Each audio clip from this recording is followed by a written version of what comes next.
പണ്ട് കാലഘട്ടങ്ങളിലൊക്കെ കളിയാക്കുമ്പോൾ അവിടെ പോയി ഇത് മാറിയുന്ന കരയിലും സമൂഹം തന്നെയാണ് ഏറ്റവും വെല്ലുവിളിയായിട്ട് എനിക്ക് നിന്നുണ്ട്. ഞാൻ ചെറുപ്പത്തിലെ ഫാമിലിയിൽ നിന്ന് പോലും ഒരു സ്നേഹം കിട്ടാതെ വളർന്ന ഒരു വ്യക്തിയാണ്. അപ്പം നമുക്ക് സ്നേഹം എവിടെ കിട്ടുന്നു അവിടെ നമ്മൾ അഡിക്റ്റഡ് ആയി പോകും എന്നുള്ളതാണ്.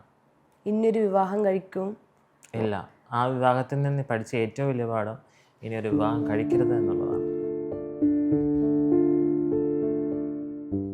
ആ ഒരു പ്രോസസ്സ് നടന്നില്ലായിരുന്നെങ്കിൽ ചിലപ്പോൾ എൻ്റെ ലൈഫിൽ ഞാൻ ഇങ്ങനെ ഇവിടെ ഇരുന്ന് സംസാരിക്കാൻ പോലും ഉണ്ടാവില്ലായിരുന്നു. ഭയമാണ്. ഒരു പരിധി വരെ അനുഭവിച്ച എനിക്ക് മാത്രമേ അത് അറിയാൻ സാധിക്കുള്ളൂ. കാരണം അത് കുറച്ച് ഡിഫിക്കൽട്ടാണ്. മനസ്സിലാക്കാൻ പറ്റുമോ അത്?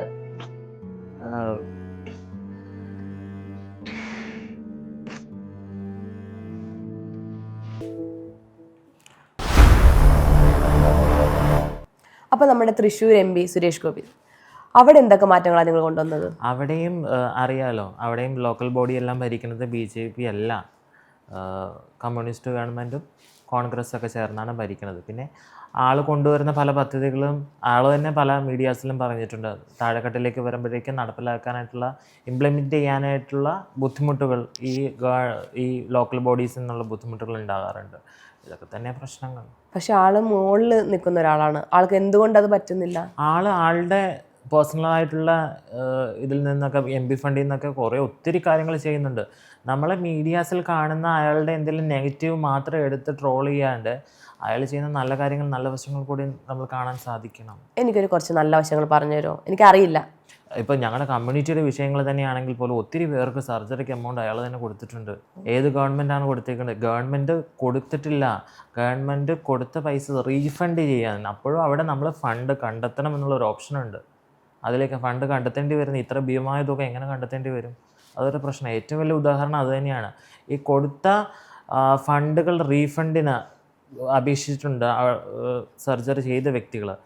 അവർക്ക് പോലും ഇയാളിൽ നിന്ന് ഫണ്ട് കൊടുത്തത് കൊണ്ട് അത് റീഫണ്ട് ചെയ്യുന്നില്ല. ആ റീഫണ്ട് ചെയ്താൽ ഇന്നൊരു 10 പേർക്ക് അയാൾ പൈസ കൊടുത്തു, അവർ സർജറി കഴിഞ്ഞു, അവർ റീഫണ്ടിന് അപേക്ഷിച്ചു സർക്കാരിലേക്ക്. ആ റീഫണ്ട് കൊടുത്താലും വേറൊരു 10 പേർക്ക് അയാൾക്ക് കൊടുക്കാൻ സാധിക്കും, ഇല്ലേ? അതിൽ അയാൾ ചെയ്യുന്ന ആ ജീവകാരുണ്യ പ്രവർത്തനം വരെ ഇല്ലാണ്ടാക്കിയത് ഈ ഗവൺമെൻറ്റാണ്, ഈ LDF ഗവൺമെൻറ്റാണ്. അപ്പോൾ നമ്മുടെ ട്രാൻസ്ജെൻഡർ ജേണി പറഞ്ഞു, അതിൽ എന്തൊക്കെ മാറ്റമാണ് ഇപ്പോൾ വന്നേക്കുന്നത്? പണ്ട് ആൾക്കാർ ഒരുപാട് പേര് കളിയാക്കിയിട്ടുണ്ടാവും, ഒരുപാട് അവഗണന ഇതൊക്കെ ഉണ്ടായിട്ടുണ്ടാവും. ഇപ്പം എങ്ങനെയാണ് ആൾക്കാർ നോക്കി കാണുന്നത്? പണ്ട് കാലഘട്ടങ്ങളിലൊക്കെ കളിയാക്കുമ്പോൾ അവിടെ പോയി ഇത് മാറിയുന്ന കരയിലും വിഷമിക്കലൊക്കെ ഉണ്ടായിരുന്നു. ഇപ്പം കളിയാക്കിയാൽ ആ പോട്ടെ പുല്ല് എന്നുള്ളൊരു മട്ടിലാണ് ഞാനൊക്കെ ജീവിക്കുന്നത്. കാരണം 100% എല്ലാവരുടെയും അക്സെപ്റ്റൻസ് കിട്ടി ജീവിക്കാൻ സാധിക്കില്ല. ഞാനായിട്ട് അക്സെപ്റ്റ് ചെയ്യുന്ന ആളുകൾ മതി എനിക്ക്. അല്ലെങ്കിൽ അവരാരും എനിക്ക് ഒരു നേരത്തെ ഭക്ഷണം കൊണ്ടുവന്ന് തരുന്നില്ല, അവർ എനിക്ക് ഒന്നും കൊണ്ടുവന്ന് തരുന്നില്ല. പിന്നെ എന്തിനാണ് ഞാൻ അവരുടെ അക്സെപ്റ്റൻസ് ആഗ്രഹിക്കണം? എന്നെ വേണം കേട്ടാൽ മതി, ഇല്ലെങ്കിൽ കേൾക്കണ്ട. താല്പര്യം ഇല്ലെങ്കിൽ പൊയ്ക്കോ. ഇല്ലെങ്കിൽ കുറ്റം പറയാനെങ്കിലും നമ്മളെപ്പറ്റി 2 വാക്ക് കുറ്റം പറയാനെങ്കിലും നമ്മുടെ പേര് ഉച്ചരിക്കുന്നുണ്ടല്ലോ അവർ എന്നുള്ളൊരു ഇതുള്ളൂ. അതെല്ലാം ഞാൻ പോസിറ്റീവിൽ തന്നെയാണ് എടുക്കുന്നത്. കാരണം കളിയാക്കുകൾ, മാറ്റി നിർത്തപ്പെടലുകളൊക്കെ ഇപ്പോഴും പല വേദികളിൽ ഉണ്ടാകാറുണ്ട്, പല ഇടങ്ങളിൽ ഉണ്ടാകാറുണ്ട്. പക്ഷേ അത്തരമുള്ള ഇടങ്ങളൊക്കെ തന്നെ നമ്മൾ തന്നെ അവോയ്ഡ് ചെയ്യുകയാണ്. നമ്മളെ മാറ്റി നിർത്തുന്നവരെ നമ്മളും മാറ്റി നിർത്തുക, അതൊരു പോളിസിയാണ്. പിന്നെ ഒരു ചെവിയിലൂടെ കേട്ട് ഇപ്പുറത്തെ ചെവിയിലൂടെ അത് കൂടിക്കളയുക, അത്രേ ഉള്ളൂ. എങ്ങനെയുണ്ട് ഇപ്പോൾ ഈ ലൈഫ്? ട്രാൻസ്ജെൻഡറായി, നേരത്തെ ഒരു മെന്നായിരുന്നു, ഇപ്പോൾ ട്രാൻസ്ജെൻഡറാണ്. എങ്ങനെയുണ്ട് ഈ ലൈഫിനെ കാണാൻ? ഞാൻ ഈ ലൈഫിൽ കംഫർട്ടബിളാണ്. കാരണം ഞാനായിരിക്കുന്നത് ഈ അവസ്ഥയിലാണ്. ഈ ഒരു അവസ്ഥയിൽ ഞാൻ കംഫർട്ടബിളാണ്. എൻ്റെ ബോഡി കംഫർട്ടബിളാണ്, എൻ്റെ മനസ്സും കംഫർട്ടബിളാണ്. എനിക്ക് സമൂഹത്തിൽ ഇറങ്ങി നടക്കാൻ, ഭയമില്ലാതെ ഇറങ്ങി നടക്കാനുള്ള സാഹചര്യമുണ്ട്. പലയിടങ്ങളിലും കയറി ചെല്ലാനുള്ള അവകാശങ്ങളുണ്ട്. എൻ്റെ അവകാശങ്ങൾക്ക് വേണ്ടിയിട്ട് പോരാടാനുള്ള ശേഷിയും ഈ ഒരു ലൈഫിലുണ്ട്. അതുകൊണ്ട് ഞാൻ ഹാപ്പിയാണ് ഫുൾ. അത് ഞാൻ ഒരു കാര്യം ചോദിച്ചോട്ടെ, എല്ലാവരും പറയണത് വുമണിന് പുറത്തിറങ്ങി നടക്കാൻ പാടില്ല, ഒരുപാട് റെസ്ട്രിക്ഷൻ ഉണ്ട്, ഒരു മെന്നാണെങ്കിൽ പറ്റുമെന്നാണ് എല്ലാവരും പറയണത്. അത് സമൂഹം ഇവിടെ കോൺസെപ്റ്റ് ഉണ്ടാക്കി വെച്ചിരിക്കണം. കാരണം നമ്മൾ വുമണായാലും മെന്നായാലും ഒരു ഇക്വാലിറ്റി വേണമെന്നുള്ള ജെൻഡർ ന്യൂട്രലായിട്ടുള്ള ഒരു സമൂഹത്തെയാണ് ഞാൻ ആഗ്രഹിക്കുന്നത്. അതിലൊരു ജെൻഡർ വ്യത്യാസം പാടില്ല എന്നുള്ളതാണ്. കാരണം എല്ലാവർക്കും ഒരു ആണിന് എത്തിപ്പെടാവുന്ന മേഖലകളിലെല്ലാം തന്നെ സ്ത്രീക്കും എത്തിപ്പെടാൻ സാധിക്കണം. അതാണ്. ആരും അതിനെ വിലങ്ങുതടിയായി നിൽക്കാൻ പാടില്ല എന്നുള്ളതാണ്. കാരണം ചെറുപ്പത്തിലേ നമ്മൾ സ്കൂളിലൊക്കെ പഠിച്ചുകൊണ്ടിരുന്ന കാലഘട്ടത്തിലൊക്കെ വീട്ടിൽ നിന്ന് തന്നെ പറയില്ലേ, അതൊക്കെ ആൺകുട്ടികൾ ചെയ്യുന്ന പണിയാണ്, നീ അവിടെ പോരുത് ഇവിടെ പോരുത് എന്നൊക്കെ. അങ്ങനെയൊന്നും വേണ്ട. മീൻസ് അവരായിട്ട് ജീവിക്കാൻ അനുവദിക്കുക എന്നുള്ളതാണ്. അങ്ങനെ ഉണ്ടാകുമ്പോഴാണ് ആ കുട്ടി ഒരു നല്ലൊരു മീൻസ് ഒരു പൗരത്വ ബോധമുള്ള ഒരു വ്യക്തിയായി മാറുള്ളൂ. വെല്ലുവിളികൾ എന്തൊക്കെയായിരുന്നു? വെല്ലുവിളികൾ സമൂഹം തന്നെയാണ് ഏറ്റവും വെല്ലുവിളിയായിട്ട് എനിക്ക് നിന്നിട്ടുണ്ടായിരുന്നത്. കാരണം സമൂഹത്തിനുള്ള ഇത്തരം കുറ്റപ്പെടുത്തലുകളും കാഴ്ചപ്പാടുകളൊക്കെ നമുക്ക് മുന്നോട്ട് വരാനായിട്ടുള്ള ഒരു പ്രതിസന്ധി സൃഷ്ടിച്ചിട്ടുണ്ടായിരുന്ന കാലഘട്ടങ്ങളൊക്കെ ഉണ്ട്. പക്ഷേ അവിടെയൊക്കെ ഒരു പരിധിവരെ സ്വയം ആർജിച്ചെടുത്ത ഒരു മാനസിക ധൈര്യമാണ് ഇത്രത്തോളമൊക്കെ ആയത്. അവന്തിക ഇതിൻ്റെ ഇടയ്ക്കൊരു മാരേജ് അതെ ചെയ്തു അല്ലേ? അതെങ്ങനെയാ? ഞാനൊരു 4 വർഷം പ്രണയിച്ചതാണ്. 4 വർഷം പ്രണയിച്ചു, 5ാമത്തെ വർഷം വിവാഹത്തിലേക്ക് പോയി എന്നുള്ളതാണ്. കാരണം വിവാഹം ഫാമിലി അക്സെപ്റ്റ് ചെയ്ത് തന്നെ നല്ലൊരു കുടുംബത്തിലേക്കാണ് ഞാൻ കയറി ചെന്നത്. ഒരു കുഴപ്പവുമില്ലാതെ പോയിക്കൊണ്ടിരുന്ന സാഹചര്യത്തിലാണ് അയാളിൽ നിന്ന് കുറച്ച് പ്രശ്നങ്ങളൊക്കെ ഉണ്ടായി. അയാൾ അത്യാവശ്യം നല്ല മദ്യപിക്കുമായിരുന്നു. അങ്ങനത്തെ പ്രശ്നങ്ങളും പിന്നീട് സംശയരോഗവും അങ്ങനത്തെ കുറേ കാര്യങ്ങളൊക്കെ ആയിട്ട് ഡിവോഴ്സ് എന്ന് പറയുന്ന പ്രോസസ്സിലേക്ക് കടക്കേണ്ടതായിട്ട് എനിക്ക് വന്നു. കാരണം നമുക്കൊരു ബന്ധം വേണ്ടെങ്കിൽ അവിടെ നമ്മൾ തുടരുന്നതുകൊണ്ട് യാതൊരു അർത്ഥവുമില്ല, പോവുക എന്നുള്ളത് തന്നെയാണ്. പക്ഷേ അത് ഡിഫിക്കൾട്ടാണ് എന്നെ സംബന്ധിച്ച്. കാരണം ഞാൻ ചെറുപ്പത്തിലേ ഫാമിലിയിൽ നിന്ന് പോലും ഒരു സ്നേഹം കിട്ടാതെ വളർന്ന ഒരു വ്യക്തിയാണ്. അപ്പം നമുക്ക് സ്നേഹം എവിടെ കിട്ടുന്നു അവിടെ നമ്മൾ അഡിക്റ്റഡായി പോകും എന്നുള്ളതാണ്. അവിടെ അഡിക്റ്റഡായി പോയതിൻ്റെ പ്രശ്നങ്ങളാണ് ആ ഡിവോഴ്സിലേക്ക് വന്നതും എല്ലാം തന്നെ. കാരണം ഡിവോഴ്സിലേക്ക് വരുമ്പോൾ തന്നെ എനിക്കൊരു തീരുമാനം എടുക്കാനായിട്ട് ഭയങ്കര ബുദ്ധിമുട്ടായിരുന്നു, ഭയങ്കര പ്രയാസമാണ്. കാരണം ഇത്ര വർഷത്തോളം നമ്മൾ പ്രണയിച്ച് ജീവിച്ച് കല്യാണം കഴിച്ചതാണ്. മാത്രമല്ല നമ്മൾ സമൂഹത്തിനൊരു മാതൃക കാട്ടിക്കൊടുക്കുന്ന വ്യക്തികളുമായി പോയിരുന്നു. പക്ഷേ നമ്മൾ ഡിവോഴ്സിലേക്ക് പോകുമ്പോൾ സമൂഹം എന്ത് വിചാരിക്കും, നാളെ ആളുകൾ എന്ത് വിചാരിക്കും, കുറ്റപ്പെടുത്തുന്നത് ചിലപ്പോൾ എന്നെയായിരിക്കും. കാരണം ഞാൻ ഇങ്ങനെ ആയിട്ടൊരു വ്യക്തി ആയതുകൊണ്ട് മാത്രം ആ കുറ്റപ്പെടുത്തലുകൾ ഞാൻ കേൾക്കേണ്ടി വരും എന്നുള്ളൊരു ബോധം എനിക്കുണ്ടായിരുന്നു. പക്ഷേ ആ ഒരു പ്രോസസ്സ് നടന്നില്ലായിരുന്നെങ്കിൽ ചിലപ്പോൾ എൻ്റെ ലൈഫിൽ ഞാൻ ഇങ്ങനെ ഇവിടെ ഇരുന്ന് സംസാരിക്കാൻ പോലും ഉണ്ടാവില്ലായിരുന്നു എന്നുള്ളതാണ്. ആ സമയത്തും എനിക്ക് ഫുൾ സപ്പോർട്ടായിട്ടുണ്ടായിരുന്നത് എൻ്റെ അമ്മ എന്ന വ്യക്തി മാത്രമാണ്. കാരണം അമ്മയോട് എനിക്കുണ്ടായ പ്രശ്നങ്ങളെല്ലാം തന്നെ സംസാരിക്കുമ്പോഴും അമ്മ ഒത്തിരി പോസിറ്റീവായിട്ടുള്ള റിപ്ലൈസ് ആയിരുന്നു അമ്മയുടെ ഭാഗത്ത് നിന്ന്. നിനക്ക് വേണ്ടെങ്കിൽ വിട്ട് കളയുക എന്നൊരു വാക്കിൻ്റെ പുറത്താണ് ഞാൻ ഡിവോഴ്സിലേക്ക് കടന്നത്. ആ ഡിവോഴ്സിലേക്ക് പോയത് കൊണ്ട് മാത്രമാണ് ഇന്ന് ജീവിച്ചിരിക്കുന്നത് പോലും. 4 വർഷത്തെ പ്രണയബന്ധമായിരുന്നു അല്ലേ? അതെ. അവന്തിക എന്താണ്, അവന്തിക അക്സെപ്റ്റ് ചെയ്ത് അവന്തിക എന്താണെന്ന് അറിഞ്ഞിട്ടല്ലേ? അതെ. പക്ഷെ നമ്മുടെ അടുത്തേക്ക് വരുന്ന ആളുകളുടെ ഉള്ളിലിരിപ്പ് നമ്മൾ ഒരിക്കലും മനസ്സിലാക്കാൻ സാധിക്കില്ല. പ്രണയത്തിന് മുന്നേയുള്ള ഒരു സ്വഭാവവും വിവാഹത്തിന് ശേഷമുള്ള ക്യാരക്ടറും എൻ്റർലി ഡിഫറെൻ്റ് ആണ്. അത് ഞാൻ അതിന് ശേഷമാണ് മനസ്സിലാക്കിയത്, ഒരു ക്യാരക്ടർ ചേഞ്ച് ഉണ്ടായത്. ഇനിയൊരു വിവാഹം കഴിക്കും ഇല്ല. ആ വിവാഹത്തിൽ നിന്ന് പഠിച്ച ഏറ്റവും വലിയ പാഠം ഇനിയൊരു വിവാഹം കഴിക്കരുത് എന്നുള്ളതാണ്. എല്ലാവരും ഒരേപോലെ ആവുമോ? ആയിരിക്കില്ല, പക്ഷേ ഭയമാണ്. കാരണം ആ ഒരു സ്റ്റേജ് എന്ന് പറയുന്നത് ഒരു പരിധി വരെ അനുഭവിച്ച് എനിക്ക് മാത്രമേ അത് അറിയാൻ സാധിക്കുള്ളൂ. കാരണം അത് കുറച്ച് ഡിഫിക്കൽട്ടാണ് മനസ്സിലാക്കാൻ പറ്റുമോ?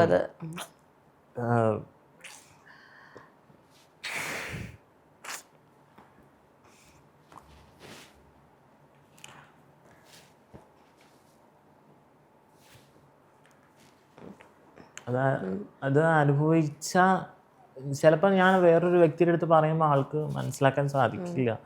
പക്ഷേ അത് അനുഭവിച്ച എനിക്ക് മാത്രമേ അത് എന്താണെന്നുള്ളത് മനസ്സിലാവുള്ളൂ. അപ്പോൾ അതുകൊണ്ടാണ് എൻ്റെ പേഴ്സണൽ അഭിപ്രായം. അങ്ങനെ എല്ലാവരും അങ്ങനെയാണെന്നല്ല ഞാൻ പറയണത്, നല്ല ആളുകളുണ്ട്. പക്ഷേ എനിക്ക് പേടിയാണ്. എനിക്ക് ഏറ്റവും കൂടുതൽ ഞാനിപ്പോൾ ഭയപ്പെടുന്ന സ്നേഹത്തെയാണ്, മനുഷ്യരെയാണ്.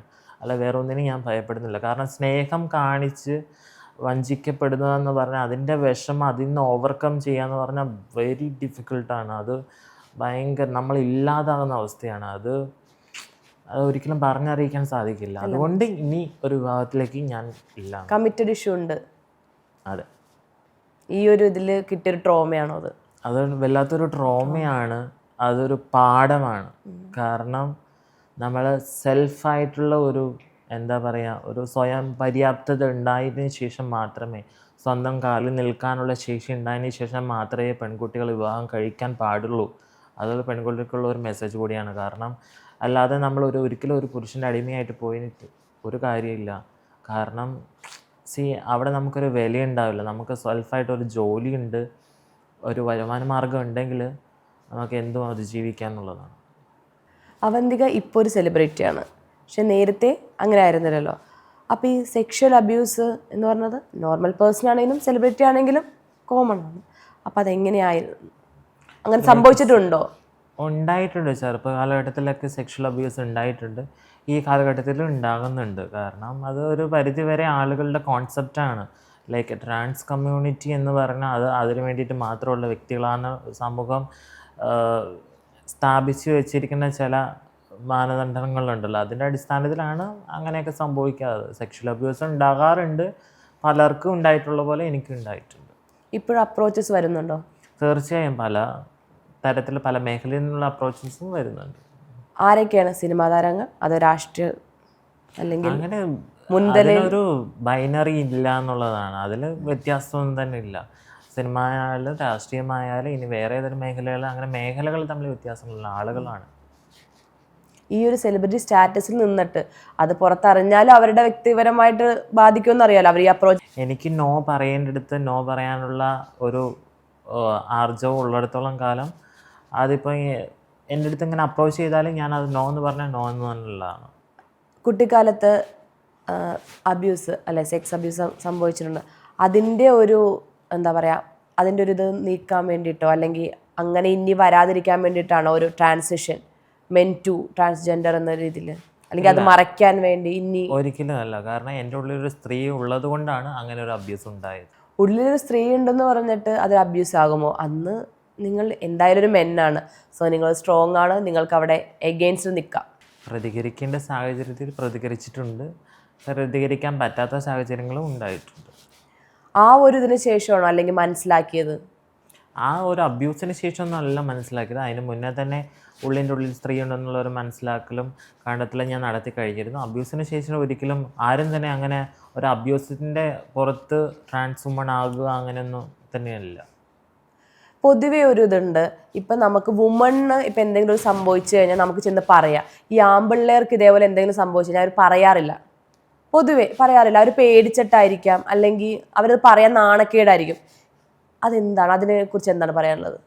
അത് പറയുന്ന ആളുകളും ഉണ്ടല്ലോ, ഓരോരുത്തരുടെ മനോഭാവമാണ്. കാരണം ഇപ്പോൾ ശരി എനിക്കുള്ള ഒരു ധൈര്യം ആയിരിക്കില്ല നിങ്ങൾക്കുണ്ടാവുക, നമുക്ക് രണ്ടുപേർക്കുള്ള ധൈര്യം ആയിരിക്കില്ല വേറൊരു വ്യക്തി ഉണ്ടാവുക. അത് ഓരോരുത്തരുടെ മെൻറ്റാലിറ്റിയാണ്. അപ്പോൾ ചിലർക്ക് അത് പുറത്ത് പറയാനും അതിനെ പ്രതികരിക്കാനുള്ള ശേഷി ഉണ്ടാവും, ചിലർക്ക് അത് ഉണ്ടാവില്ല.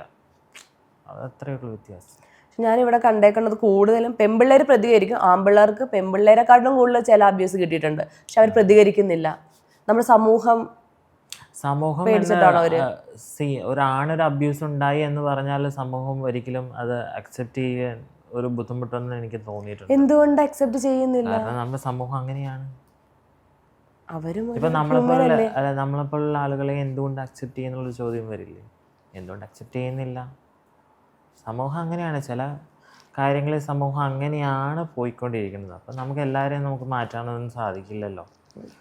പിന്നെ അബ്യൂസ് ഉണ്ടാകുന്ന ആൺകുട്ടികൾ തുറന്നു പറയുന്ന എത്രയോ സന്ദർഭങ്ങൾ ഉണ്ടായിട്ടുണ്ട്. ഈ ഇടയ്ക്കൊക്കെ ഒത്തിരി ആൺകുട്ടികൾക്ക് ഇപ്പൊ പറയുന്നുണ്ട്, പക്ഷെ നേരത്തെ എനിക്ക് തോന്നുന്നില്ല പറഞ്ഞിട്ടുണ്ട്. അല്ലെങ്കിൽ അവർക്ക് പേടിയും ഭയം ഉണ്ടാവും. ഓരോരുത്തരുടെയും ക്യാരക്ടർ എന്തായാലും ഡിഫറെൻ്റ് ആണല്ലോ. അവരുടെ പേടിയും ഉൾഭയം കൊണ്ടായിരിക്കാം ചിലപ്പോൾ പുറത്ത് പറഞ്ഞാൽ എത്തരത്തിലാണ് അത് പ്രതികരിക്കപ്പെടുക എന്നുള്ള ഭയം കൊണ്ടായിരിക്കാം ചിലപ്പോൾ പുറത്ത് പറയാത്തത്. അവന്തികയ്ക്ക് എന്താണ് നിങ്ങളുടെ കമ്മ്യൂണിറ്റിക്ക് കൊടുക്കാൻ പറ്റുന്ന മെസ്സേജ്? തീർച്ചയായിട്ടും കമ്മ്യൂണിറ്റിക്ക് കൊടുക്കാൻ പറ്റിയ മെസ്സേജ് എന്ന് പറയുന്നത് ലൈക്ക് നമ്മൾ സ്വയം പര്യാപ്തത ആദ്യം കൈവരിക്കുക എന്നുള്ളതാണ്. ഒരു ജോലി നേടുക, സ്വന്തം കാലിൽ നിൽക്കാനുള്ള സാഹചര്യങ്ങൾ ഉണ്ടാവുക, അതിനുശേഷമാണ് വേറുള്ള കാര്യങ്ങളിലേക്ക് നമുക്ക് ചിന്തിക്കാൻ സാധിക്കുകയുള്ളൂ. നമുക്ക് സമൂഹത്തിൽ എന്തെങ്കിലും ആയാലാണ് നമ്മളെ അക്സെപ്റ്റ് ചെയ്യുള്ളൂ. കാരണം നമ്മൾ ഒരു ബഹുമാനം കിട്ടേണ്ട ഓരോരോ സ്റ്റേജുകളിൽ വന്നെങ്കിൽ മാത്രമേ, അല്ലെങ്കിൽ ലൈക്ക് ഇങ്ങനെ ഗവൺമെൻറ് ഒഫീഷ്യൽസോ അല്ലെങ്കിൽ പൊളിറ്റീഷ്യൻസോ അല്ലെങ്കിൽ പോലീസ് ഓഫീസേഴ്സ് ആയിട്ടോ, അത് തമിഴ്നാട്ടിലൊക്കെ ഇഷ്ടംപോലെ ട്രാൻസ്ജെൻഡേഴ്സ് ആയിട്ടുള്ള ഓഫീസേഴ്സ് ഉണ്ട്, ട്രാൻസ്ജെൻഡർ കമ്മ്യൂണിറ്റിയുള്ള ജഡ്ജിമാരുണ്ട്, കോളേജ് പ്രൊഫസർമാരുണ്ട്. അത്രയൊക്കെ വിവിധ മേഖലകളിലേക്ക് നമ്മുടെ ആളുകളും എത്തിപ്പെടണം. അങ്ങനെയൊക്കെ വന്നാലാണ് നമ്മൾ ഒരു പരിധിവരെ സമൂഹം അംഗീകരിക്കുകയുള്ളൂ എന്നുള്ളതാണ്. അപ്പം നമുക്ക് സ്വയം പര്യാപ്തത ആരും കൈവരിക്കുക, നമുക്ക് സമൂഹത്തിൽ അറിയപ്പെടുന്ന ഒരാളായി മാറണം, മാത്രമല്ല അക്സെപ്റ്റൻസ് കിട്ടി ജീവിക്കുക എന്നുള്ളതാണ്. നിങ്ങളെങ്ങനെ അപ്പം ഇങ്ങനെ രാഷ്ട്രീയം സംസാരിക്കാറുണ്ടോ? പിന്നെ ഈ ഇടയ്ക്ക് സീമ ചേച്ചി അംഗത്വം സ്വീകരിച്ചപ്പോൾ എങ്ങനെയായിരുന്നു? വിവാദങ്ങൾ ഒരുപാട് കേൾക്കുന്നുണ്ട്. രാഷ്ട്രീയം സംസാരിക്കാറുണ്ട്. വിവാദങ്ങളിലേക്ക് ഇപ്പം ഞാൻ BJP അംഗത്വം എടുത്തപ്പോഴും എന്നെ ചാണകം എന്ന് വിളിച്ച ആളുകളാണ്, ഇപ്പോഴും എന്നെ ചാണകം എന്ന് വിളിക്കുന്ന ആളുകളുണ്ട്. അപ്പോൾ ആ ചാണകത്തിനും പ്രയോജനങ്ങൾ ഉണ്ടാവും എന്നുള്ളൊരു ബോധമൊന്നും ഇവർക്കില്ലല്ലോ. ഇവർ എന്തെങ്കിലും സോഷ്യൽ മീഡിയയിൽ വന്ന് നമ്മളെ പോസ്റ്റിൻ്റെ അടിയിലോ അല്ലെങ്കിൽ എന്തെങ്കിലും വീഡിയോസിൻ്റെ അടിയിലോ വന്ന് 4 തെറി വിളിക്കുന്നതുകൊണ്ട് അവർ ഓർക്കുന്നില്ല ഈ നെഗറ്റീവ് നമുക്കൊരു പബ്ലിസിറ്റിയാണ്. അതെ, ഇപ്പൊ നെഗറ്റീവ് പബ്ലിസിറ്റി ആണല്ലോ കൂടുതൽ. അതൊരു പബ്ലിസിറ്റിയാണ്. അപ്പോൾ അത് ഇവർ മനസ്സിലാക്കുന്നില്ല. ഇവർ ചുമ്മാ ഇരുന്ന് ഇങ്ങനെ വേറെ പണിയൊന്നുമില്ലാത്ത ആളുകളാണ് തെറി വിളിക്കാൻ അല്ലെങ്കിൽ ഇതുപോലുള്ള ബാഡ് കമൻസുകളിൽ ഇടാനൊക്കെ മുന്നോട്ട് വന്നുകൊണ്ടിരിക്കുന്നത്. അപ്പോൾ അവർ ഒരു വഴിക്ക് അങ്ങനെയൊക്കെ പോട്ടെ എന്നുള്ളതാണ്. കാരണം നമ്മൾ മൈൻഡ് ചെയ്യാറില്ല. കാരണം നമ്മുടെ വീട്ടിലുള്ള ആളുമല്ല, നമ്മൾ അറിയുന്ന വ്യക്തികളുമല്ല ഈ തെറി വിളിക്കുന്നത്. പിന്നെ വിളിക്കുന്നവർ വിളിക്കട്ടെ, നമ്മളെ എന്താണെന്ന് പോലും അറിയില്ലാത്ത ആളുകളാണ് നമ്മളെ ചീത്ത വിളിച്ചുകൊണ്ടിരിക്കുന്നത്. പിന്നെ ഓരോരുത്തർക്കും ഒരു പേഴ്സണൽ ചോയ്സാണ് രാഷ്ട്രീയം എന്ന് പറയുന്നത്. ഇപ്പം നീ കമ്മ്യൂണിറ്റി ആയതുകൊണ്ട് നീ ലൈക്ക് ഈ LDFനോട് അല്ല UDFനോട് മാത്രമേ ഒത്തുചേർന്ന് പോകാൻ പാടുള്ളൂ എന്ന് നമുക്ക് ഒരാളെ നിർബന്ധിക്കാൻ സാധിക്കില്ല. കാരണം അത് നമുക്ക് ഭരണഘടന ഉറപ്പ് നൽകുന്ന ഒരു അവകാശമാണ്. നമുക്ക് ഇഷ്ടമുള്ള വസ്ത്രം ധരിക്കാനും ഇഷ്ടമുള്ള പോലെ ജീവിക്കാനും ഇഷ്ടമുള്ള രാഷ്ട്രീയത്തിൽ വിശ്വസിക്കാനും പ്രചരിപ്പിക്കാനുള്ള അവകാശം. അപ്പോൾ അതിൻ്റെ അടിസ്ഥാനത്തിലാണ് ഇപ്പോൾ പല കമ്മ്യൂണിറ്റി മെമ്പേഴ്സും പല രാഷ്ട്രീയത്തിലും പോകുന്നത്. അപ്പോൾ BJPയിൽ പോകരുത് എന്ന് പറയാൻ ആർക്കും അധികാരമില്ല. അത് ഓരോരുത്തരുടെ പേഴ്സണൽ ചോയ്സാണ്. നമ്മുടെ ഈ കമ്മ്യൂണിറ്റിയിലെ ആരാണ് ബെസ്റ്റ് ഫ്രണ്ട്? എനിക്ക് ബെസ്റ്റ് ഫ്രണ്ട് എൻ്റെ മമ്മി തന്നെയാണ്. മമ്മി തന്നെയാണ്. ഇപ്പം നമുക്ക് പെട്ടെന്നൊരു ആവശ്യം അല്ലെങ്കിൽ നമുക്കൊരു ട്രബിൾ അല്ലെങ്കിൽ നമുക്ക് വിഷമം വന്നാൽ നമുക്ക് അങ്ങനെ ഒരു വിളിച്ച് സംസാരിക്കാനും സൊല്യൂഷനും കിട്ടുന്ന അവരിൽ നിന്ന് തന്നെയാണ്. ആണോ? ഉറപ്പാണ്. നമുക്ക് അമ്മേനൊന്ന് വിളിച്ചു നോക്കിയാലോ? പക്ഷേ ഇവിടെ നിന്നാണെന്നോ അല്ലെങ്കിൽ ഇവിടെയാണെന്നോ ഒന്നും പറയരുത്. എന്തെങ്കിലും പെട്ടിരിക്കുവാണെന്നോ അങ്ങനെ എന്തെങ്കിലും പറഞ്ഞു വേണം വിളിക്കാൻ. എന്താണ് അമ്മയുടെ ഒരു റിയാക്ഷൻ എനിക്കൊന്ന് കേൾക്കാൻ. ഓക്കെ. ഹലോ ഹലോ, എവിടെ ഉണ്ട്? ഹലോ ഹലോ, കേக்குதா? கேட்குது மம்மி. மம்மி உடம்பு சரியில்லை, ஒரு மாதிரி ஆயிருக்கு. எங்க இருக்கு? வீட்டில் இருக்கு இப்போ. ஆனால் இது வந்து எனக்கு ஒரு மாதிரி மைண்ட் போயிடுச்சு மம்மி. ஏய், என்ன சொல்ற? சத்தியமா சொல்றேன், ஒரு மாதிரி சூசைட் பண்ணும்போது அப்படியே வருது.